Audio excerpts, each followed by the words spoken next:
मजलिस के ज़ेर-ए-इत्तिमाम मुनक़िदा जलसा यौमुल कुरान से खिताब करते हुए तमाम मुसलमानों को जुम्मतुल विदा की मुबारकबाद दी। बैरिस्टर असदुद्दीन ओवैसी ने मरकज़ी हुकूमत की जानिब से वक्फ़ तरमीमी बिल पेश किए जाने पर अपने शदीद रद्द-ए-अमल का इज़हार करते हुए कहा कि मरकज़ी हुकूमत वक्फ़ बोर्ड में तरमीम करते हुए मुसलमानों की वक्फ़ इमलाक को तबाह करना चाहती है। उन्होंने कहा कि वक्फ़ तरमीमी बिल के खिलाफ मुस्लिम पसंद लॉ बोर्ड की अपील पर वो अपने बाजू पर स्याह पट्टियाँ लगाकर एहतजाज कर रहे हैं। उन्होंने कहा कि बीजेपी हुकूमत वक्फ़ बोर्ड में तरमीम करते हुए नरेंद्र मोदी हमारी मस्जिदों और औक़ाफ़ी अमलाक को बर्बाद करना चाहती है। उन्होंने कहा कि मुल्क के मुसलमान वक्फ़ तरमीमी बिल को हरगिज़ कबूल नहीं करेंगे। उन्होंने मरकज़ी हुकूमत से फौरी इस बिल से दस्तबरदार हो जाने का मुतालबा किया है। उन्होंने वज़ीर-ए-आज़म मोदी और उत्तर प्रदेश के वज़ीर आला योगी आदित्यनाथ को अपनी तनकीद का निशाना बनाते हुए कहा कि ये दोनों रहनुमा मुल्क में फ़िरक़ावाराना मुनाफ़िरत को हवा दे रहे हैं, जिसके नतीजे में मुल्क की सालमियत को ख़तरा लाहिक हो गया है। और वफ़्क़ और औलाद एक ज़बान से ओरल गिफ्ट बोलते, हिबा बोलते, हिबा होता। इन मोदी क्या बोल रहे हो, आप हिबा नहीं कर सकते। अरे मैं अल्लाह को दे रहा हूं, तुम कौन होते? मगर अल्लाह के नाम पे आर्टिकल 300 देख लो आप, मैं अपनी जायदाद से कुछ भी कर लूं। मोदी बोल रहे नहीं, आप अगर हिबा करेंगे वक्फ तो बच्ची का हक नहीं मारना, बच्ची का हक नहीं मारना। मैं अल्लाह को दे रहा हूं, ना बेटी को दे रहा हूं, ना बेटे को दे रहा हूं, अल्लाह को दे रहा हूं। मैं मेरी जायदाद है, मैं क्या करता है कर लूंगा। मगर मोदी बोल रहे नहीं कर सकता। मैं बाखबर कर रहा हूं, उस कमेटी का मैं रुकन था। आपको मालूम, उस कमेटी में एक ऐसी तंजीम को बुलाया गया, उस तंजीम के मेंबर्स के ऊपर दहशतगर्दी के मुकदमे, टेररिज्म के मुकदमे, उनको बुलाकर उन्होंने हमारे वक्फ की बात कर रहे हो, उन्होंने बुलाकर हमारे से वक्फ की बात कर रहे थे। उसमें बुलाया गया बाज हमारे हैं ना, बाज हमारे बहुत से अब्दुल्ला इब्ने सबा के जानशीन हैं, बहुत से, उनको बुलाए। वो बुला के बैठ के बोल रहे नहीं ऐसा है, वक्फ ऐसा है, वक्फ खुला है। आए थे एक 3-4। मैं बोला मैडम ये बताओ, पूरी दुनिया में सबसे पहली यूनिवर्सिटी किसने बनाई थी? आप तो प्रोफेसर है ना, पूरे प्रोफेसर थे वो। चले गए नहीं, वो कैम्ब्रिज, ऑक्सफोर्ड, हार्वर्ड, मिला नहीं। आप तो प्रोफेसर है, आपको मालूम होना चाहिए।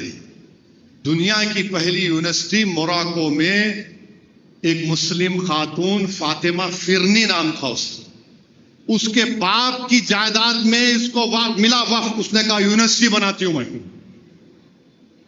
खामोश हो गए। अच्छा, जब आप ये बच्चे यूनिवर्सिटी में डिग्री लेते देखो, टोपियां फेंकते ऊपर, देखिए आप टोपियां फेंकते। वो टोपियां क्या है मालूम आपको?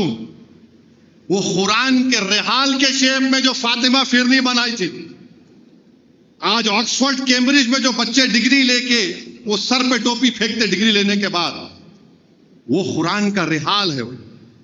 हम दिए गए, इनको नहीं मालूम। नहीं, बच्चियों का हक कैसे मार खा जाना? अरे बच्चियों का हक नहीं मार खा रहा उसमें, ना बच्चियों का मार खा रहा, ना बेटों का मार खा रहा, बल्कि बेटी भी मुतवल्ली हो सकती, ना बेटी भी मुतवल्ली हो सकती वक्फ औलाद की। मकसद क्या है? सिर्फ छीन लेना। नहीं, मुस्लिम वुमेन का एम्पावरमेंट होना। आप कैसा बच्चों का हक मार देते, अपना हक मार देते। अच्छा, हम हक मारते, जो अपनी जोरू का हक मार के बैठा हुआ है उसको क्या बोलेंगे आप? अब रोजे की हालत में ज्यादा तशरीह नहीं कर सकता हूं, समझ जाना।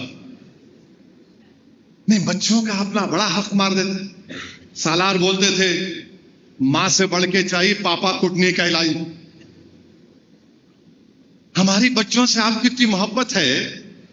अच्छा चलो, मान लिए तुमको मोहब्बत है, तो फिर मोहम्मद शरीफ की बेवा तुमसे पूछ रही आज कि उन्नाव में वो सऊदी अरब में 12 साल से पानी डालता था, वापिस आया तो उसमें जबरन होली फेंके, वो इनकार किया तो पीट दिए, मर गया। उसकी बीवी और एक बेटी यतीम हो गई। उससे मोहब्बत करो। उन्नाव में क्या किए योगी चीफ मिनिस्टर? क्या किए? मरने वाले के साले के साथ 112 लोगों पे मुकदमा। मोहम्मद शरीफ मर गया, होली डाले, बोला मत डालो, पीट दिया उसको, मर गया। अच्छा, हैरत अंगेज बात यह है कि 2 दिन में पोस्टमार्टम रिपोर्ट भी आ गई। पीएमआर रिपोर्ट 2 दिन में आती नहीं, मगर यूपी में मामला तेज है।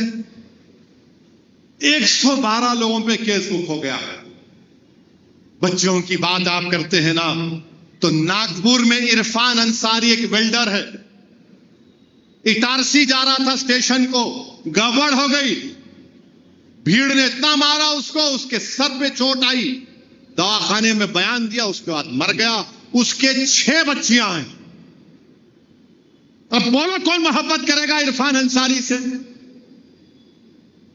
मेरे अजीज दोस्तों और बुजुर्गों, और फिर उत्तर प्रदेश के चीफ मिनिस्टर एक पॉडकास्ट में बोल रहे हैं, अगर जहां पे 100 मुसलमान है वहां पर 50 हिंदू, क्या हिंदी का वर्ड माने उनका तहफ़्फ़ुज़ नहीं है।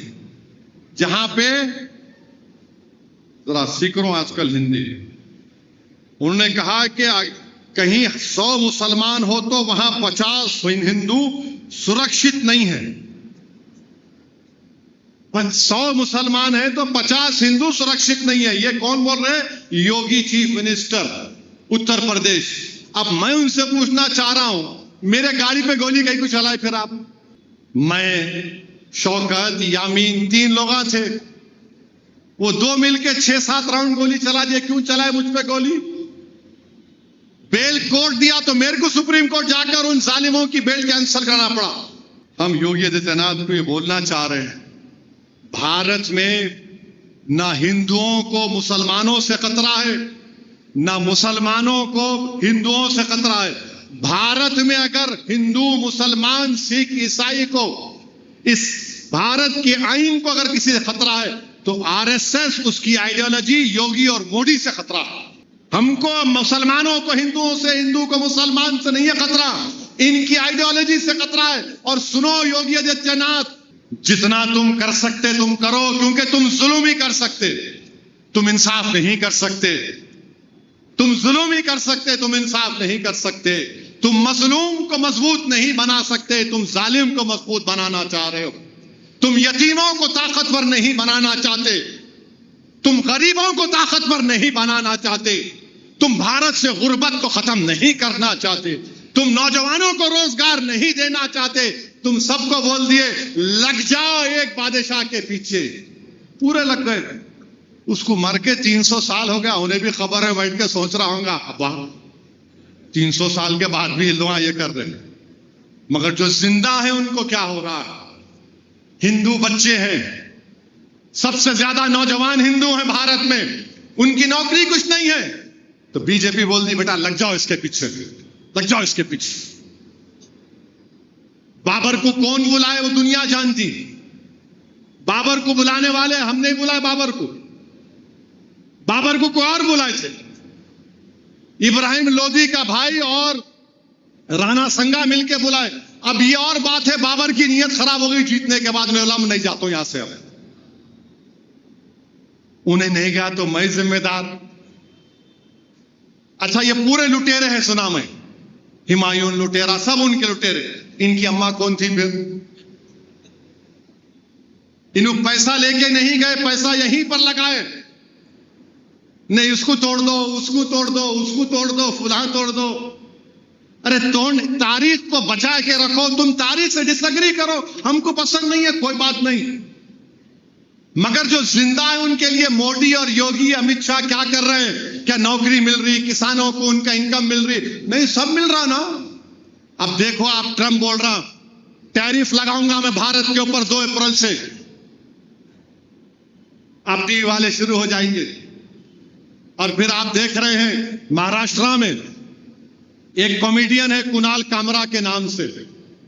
कुणाल कामरा जो है वहां के अपना एक कॉमेडी है, मस्खरा है।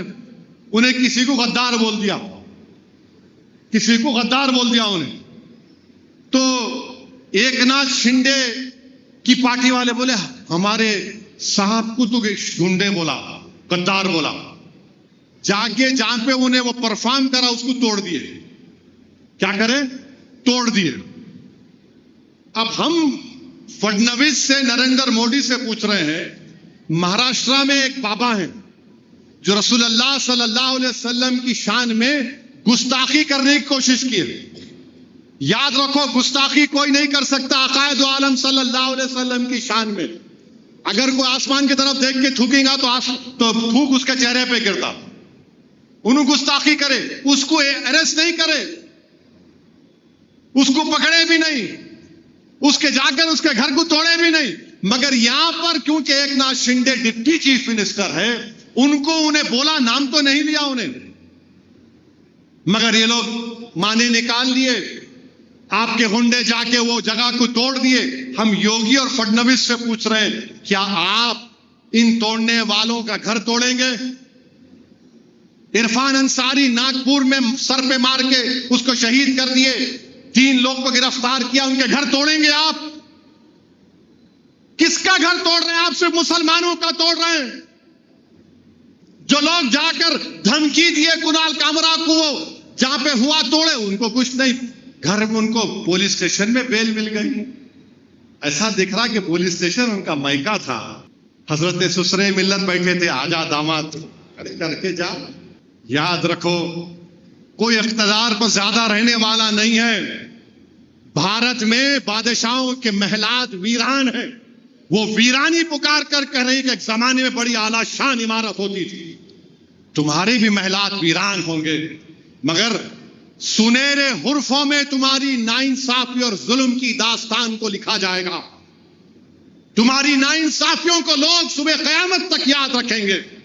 और अगर तुम ये समझ रहे हो कि हम झुक जाएंगे, हम वो कौम हैं जो सिर्फ अल्लाह के आगे झुकते हैं, वक्त के यजीदों, फिरौनों और वजीर आजमों के सामने नहीं झुकते हैं।